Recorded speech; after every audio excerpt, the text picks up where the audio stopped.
அது சம்மந்தமான வழக்கறிஞர்கள்ட்ட கன்னியாகுமரியை சேர்ந்த அந்த வழக்கறிஞர்கள்ட்டலாம் பேசினேன் நான். அப்போ சொன்னாங்க, அந்த பெண்ணு ஃபோன் பண்ணி அழுதா சார் என்கிட்ட.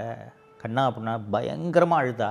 நான் தான் தைரியமாக இருமா, முதல்ல ஹெல்ப்லைனை கூப்பிடுமா, போலீஸ்க்கு தகவலை சொல்லுமான்ட்டு நான் தான் அந்த பொண்ணை கைடு பண்ணேன் அப்படின்றாங்க. அதுக்கப்புறம் ஹெல்ப்லைனுக்கு சொல்லி காவல்துறை வந்து எஃப்ஐஆர் பதிவு செஞ்சிடறாங்க.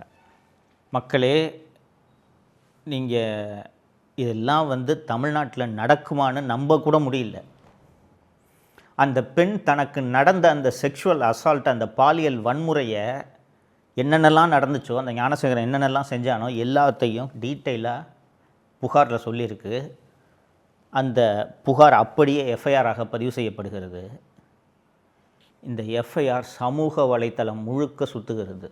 வெறுமனே அந்த செக்ஷுவல் அசால்ட்டு சுற்றினா பரவாயில்ல, இந்த பெண்ணோட பெயர், எந்த ஆண்டு படிக்குது, எந்த பிரிவில் படிக்குது, அந்த பெண்ணோட ஃபோன் நம்பர், இமெயில் ஐடி, இவ்வளவும் சுற்றுது.